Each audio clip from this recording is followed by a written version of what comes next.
Wow. You all can be seated if you want, or you can stand, whatever you want to do. The day is here. Yeah. Let me say this, Chris. You have a beautiful bride. I think you're a blessed man. Yeah. You take care of her. Good care of her. You guys remember the first day you met? Do you have any idea what's going to culminate to what is happening here in a couple of months? Well, we hope. And I understand the day of that you proposed to me, it was in a kind of a mud puddle. We almost had that. If we'd done this 3 hours ago, we could have been very fast. Well, I'm Michael McDaniel, and I'm what the state uses as a civil celebrant. In Virginia, you can't just go to the courthouse and get there. They have people like you who are letting in court, the judge, and we do this as a service to the community. I've been doing this as a minister for about 16 years. For the state, almost 5. Somebody asked me to do this for them. Somewhere in the neighborhood of about 475 weddings in Lewis County. And so far, as best I know, I'm batting 1,000. Everybody that I've married is still together. So do not break my streak. But it's become a labor of love of mine, and I really enjoy it. So, and I've been married for, as of a couple weeks ago, about 38 years. I think she might be a keeper. I'm trying to see if the warranty's still good or not. But I say that not to brag about the number of years, but I'll tell you, she's not only my bride, but my 2 sons. Absolute best friend. And that's a really, really cool thing to be. But it doesn't happen just by itself. You have to invest in it and put some work into it. And I'm not going to preach, so I'm going to share, if you allow me, about a minute and a half of some of the best I have of what I think might be helpful to you in this exciting journey you're embarking upon today. And I know you were going to have an out-of-state bigger wedding, but this craziness we're in, so here we are. I just believe things are kind of meant to be. But I'm honored to be part of this. Okay, here goes. Early in our marriage, we had some wonderful friends that we were around in the workplace and in the community that were a little bit older, and they had been married for 2 years long. And they really cared for us, and they came alongside and gave us some advice on things to do, things to look out for. Just not telling us what we had to do or judging us, but they were genuine. We knew that. But we were serious about the vows we were going to exchange. So we wanted to make it work. We put it into practice. And a few years later, we saw the fruit of it. I went back to them and I told them how much I appreciated them taking the time and the effort to share with us. I said, well, Michael, we love you and we care about you. But you got to promise us you'll give it back one day. So this is how I do it. Like I said, you have an absolute radiant bride to be. Yeah. So your job, young man, if I might be so bold, make sure that radiance stays there. A year from now, a decade from now, 38 plus years, and that takes some time out. And Anna Maria, if I can tell you, share with you or encourage you to be his greatest cheerleader. The world's not going to give him the accolades like we can. They might give him some awards and some bonuses and some raises, but they're not going to give him the cheerleading. And the wind is blowing in his sails. He has become all the man to be. Because as you learn to love each other unconditionally and work together in this relationship, it will create a bond and a solid foundation that will become firm. Life is full of joyous occasions. You've probably experienced some of that yourself. My advice is to make sure you take the time to celebrate them together. Don't let life get so busy that they sleepily go by, smell the roses. Because life is going to throw you some curveballs. And that's not to scare you, that's just the way life is. We can all attest to, we all go through adversity, right? We all do small things, little things, big things. And what I want you to remember, what I'm saying today, is when those things pop up, and they will, you're either coming out of them or in the middle of them or going into them. Remember that use it as an opportunity to grow strong together. Because if you work through them together, it'll create that bond and that root structure. And we did that early on in our marriage, and we went through some tough times with it. But as I look back after all these years, which means I'm getting old, I look back and I can say, those were some of the shaping times of our lives, and they weren't pleasant, and I wouldn't have to do them again, but they were really pillars that taught us to jump who we are today. And saw what I read, you might have read what I essentially lost a son about 5 years ago to addiction. I don't say that for sympathy, I say it because I'm trying to see in practice what I'm sharing. We did a lifetime of that, and as much as my gut punch and heartache is losing a son, we're going to be okay because we practice that along with our faith. Be strong. And like the Father taught me early on, the tragedy in life is not the pain we do, the tragedy is allowing that pain to be wasted. So there's no way we'll let that pain be wasted. We're going to do some things to help other people as a result.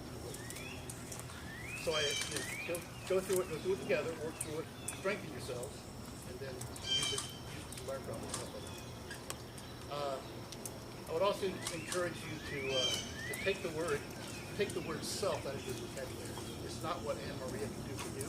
It's not what he can do for you. Chris can do for each other. Because you learn to love each other unconditionally.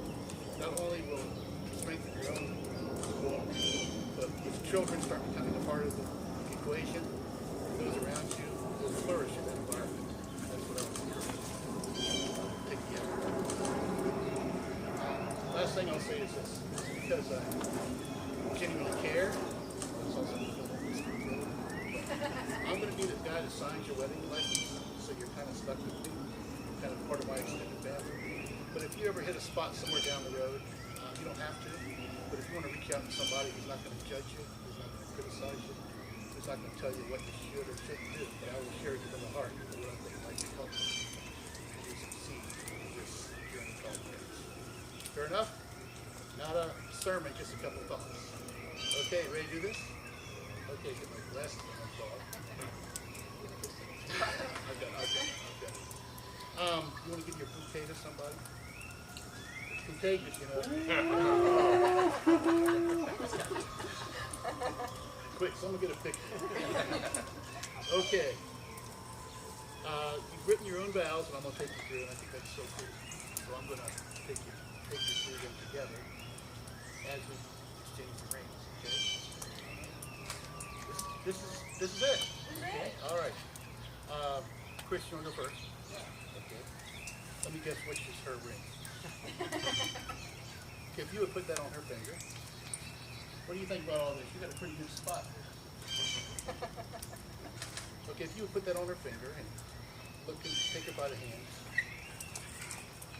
Look into those lovely eyes. And repeat after me. I, Christopher Hutchins. Take you, Anna Marie Easley. To be my wife. And thus my one and only. From this day forward, I promise to support you through the ups and downs of life. Celebrate your victories. And celebrate my victories as yours. I will provide any support necessary to make sure we live our lives to the fullest. I vow to love you for richer or for poor, in sickness and in health, in travel and in quarantine, in projects and in rest, till death do us part. I give you my hand, my heart, my love, my mind, and my faith from this day forward. You'll put that on Chris's finger.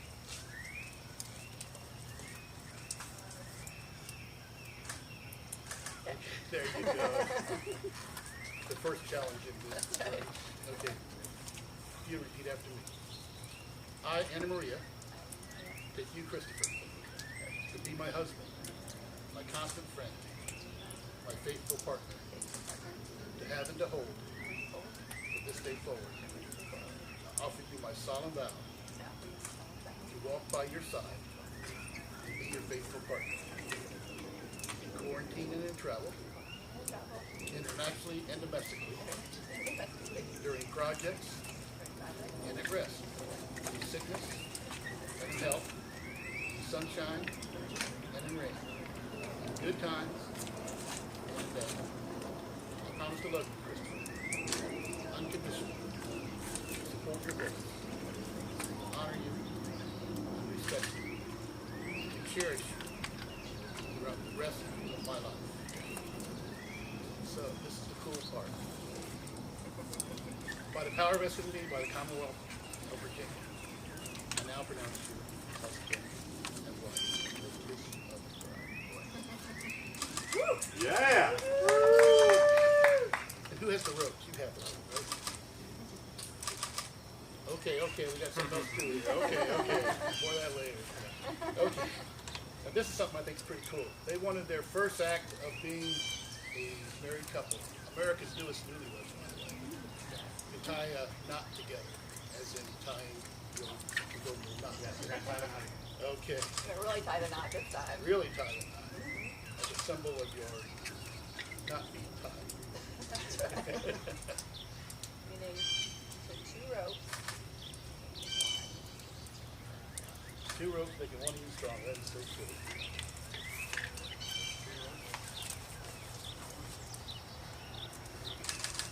There you go. Well done. Congratulations. So, friends and family, may I introduce to you America's newest newlyweds, Mr. and Mrs. Chris Hutchins. Yeah. Congratulations. And we blocked through the mud.